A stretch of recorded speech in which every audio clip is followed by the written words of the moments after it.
What's up, everybody? Welcome to the Hawks Nest episode 5, where we're going to be talking about week 3 matchup versus the 1-1 Western Michigan Broncos. The game is this Saturday, the 16th, at Kinnick Stadium. Iowa is a 27-point favorite, and the over-under is a 43.5. But before we get into the Western Michigan game, let's recap the Iowa State game. So coming out of the block, Iowa State looked to be the more physical team, just outmanning Iowa in the run game as they marched all the way down the field until they had to kick a field goal. Luckily, Logan Lee busted through the line and blocked the field goal. So then when Iowa came on, the announcers right away said Cade isn't 100%. Iowa staff told them he's about 70% going into last week's game. Luckily enough, Jazz Patterson came in, busted out like a 55-yard run to move him into Iowa State territory where they had to settle for 3. Then Iowa's defense, again, seemed to be outmanned in the running game. On offense, Iowa is leaning really heavy on the tight end once again. Cade looked to hit Eric All, Luke Lachey. That seemed to be the only place he was looking for his passes. After one, it was 3-0. In the second quarter, Rocco Beck for Iowa State ended up started showing his inexperience with a lot of inaccurate throws and consistently hitting his checkdowns instead of trying to make plays. Speaking of his checkdown, he was trying to go for Jalen Nowell a lot of the time, but Jalen Nowell ended up looking like Kadarius Toney out there with all the drops. Iowa's offensive line continuously gave up pressure up the middle, forcing Cade to throw a ball deep to Ragaini, which ended up in a interception that some people thought was questionable PI call. The next play, though, Iowa made it up with a Sebastian Castro pick 6. Ended up putting Iowa up 17-0. And at that score, for all you Iowa historians, in 2002, Iowa was up 17-0 against Iowa State when Seneca Wallace made his historic comeback and ended up winning 36-1 over Iowa. So at that point, we were all like, please don't let this happen again. In the second half, Iowa's offense looked terrible once again. McNamara missed a wide open Seth Anderson, which would have been a 91-yard touchdown, untouched. Iowa State's wide receiver Higgins made a great catch against Lee for a touchdown late in the fourth quarter to bring Iowa State within 1 score. But typical Iowa defense fashion, held them. That bend don't break kind of defense. Made a 4th down stop with 1:16 left and ended up securing the win. The win, which ended up being Kirk Ferentz's 200th career win. And with the score, Brian Ferentz is now 6 points behind his 25 points per game average. So the big questions heading into this week's game. Number 1, is Cade healthy? Like I said before, he was at 70% going into last week. So, and he took some shots. So is he closer to 100 or did those shots set him back? That'll be the big question. Number 2, will we start seeing new members come in on the offensive line? Iowa State and Utah State before them were able to get a ton of pressure on Iowa and made Cade force some passes. Last week, they started Jennings Dunker at right tackle. But I'm curious to see if Rusty Feth and Dejon Parker, some transfers in who are upperclassmen, if they'll be able to crack their way onto this offensive line eventually. Number 3, for the 3rd week in a row, will Iowa wide receivers step up? Iowa wide receivers only had 4 receptions against Iowa State for less than 30 yards. That's terrible. Like, yes, I know Iowa's tight end you, but it's time that some of these wide receivers start stepping up. Number 4, who is running back 1 for Iowa? Going into the season, it seemed that Caleb Johnson was going to be number 1 after his last his last season. But last week we saw a lot more of Jazz Patterson come in, and he seemed to mesh with the offense a little bit better. And he was on the field more than any of the running backs. Um, and on that line is what happened to LaShawn Williams. He wasn't even on the field at all last week. So was he injured? Did he do something to upset the coaching staff? I don't know what was up. And that kind of rolls into number 5 is what is Iowa's offensive identity? Um, the last 22 years, we've all seen 3 yards in a cloud of dust run up the middle offense for Iowa.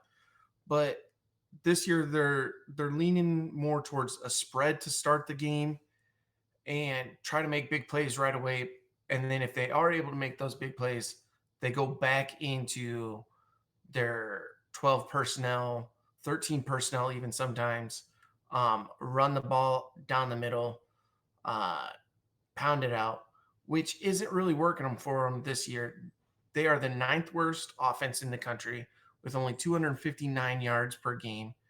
That includes the 18th worst passing game in the offense or in the country, 159.5 yards per game, 25th worst run game with only 100 yards per game.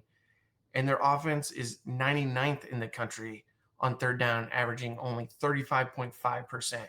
So those are some big questions that need to be answered is, okay, are we going to start passing the ball more? Are we going to be old Iowa run? Or are we just going to do whatever we can to move the ball? So some key matchups for this game. First one is Kirk Ferentz versus Lance Taylor. I put this on there just as like a history tidbit. The last time Iowa faced a Western Michigan coach who was in his first year, like Lance Taylor is, was in 2013, and Iowa won 59-3. The coach from Western Michigan that year was PJ Fleck. So I put that up there. Will Iowa run it up again? Because the Ferentz tracker right now is at 281 for him to hit that 25 points per game bonus total.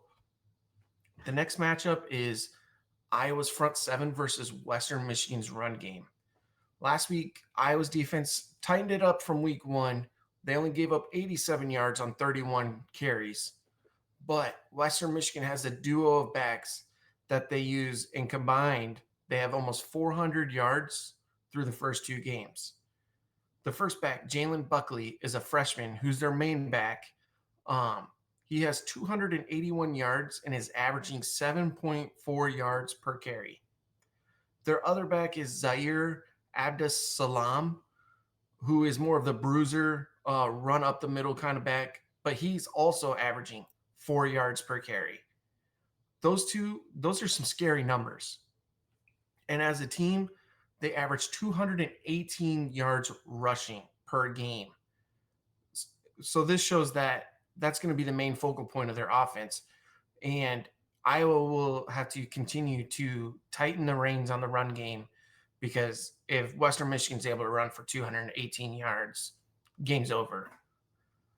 The next matchup will be Iowa secondary versus Western Michigan's quarterback. I believe Iowa can make plays when Western Michigan throws the ball, but in order to do that, they'll have to disrupt the quarterback, who is one of the most accurate quarterbacks in the country. He's averaging almost 70% completion percentage through 2 weeks. He does have 2 interceptions though, and those were caused off of blitz and trying to force a play. But last week, Iowa's defense came alive, really trying to make plays on the ball, and it ended up forcing a pick 6, and they almost got a second interception in the game too. Western Michigan's quarterback completes 44% of third down conversions, which ranks 58th in the nation. So some Western Michigan players to look out for. First one is Boone Bonema. He's a junior linebacker. He didn't play much in his career prior to this season, but he's definitely making the most of his chances. Last week, he finished with 7 tackles. He has 2 sacks this season, blitzing straight up the middle. And I highlight this because Iowa's interior offensive line has really struggled to stop the pressure on Cade. And if they can't tighten it up this week, Boone is going to have some plays. The next one is Kenneth Womack. He's a junior wide receiver. He transferred in from Sacred Heart. He's a small, shifty wide receiver. He's 5'11", 180 pounds. He's the quarterback's favorite target so far this year. He has 8 receptions for 121 yards, no touchdowns.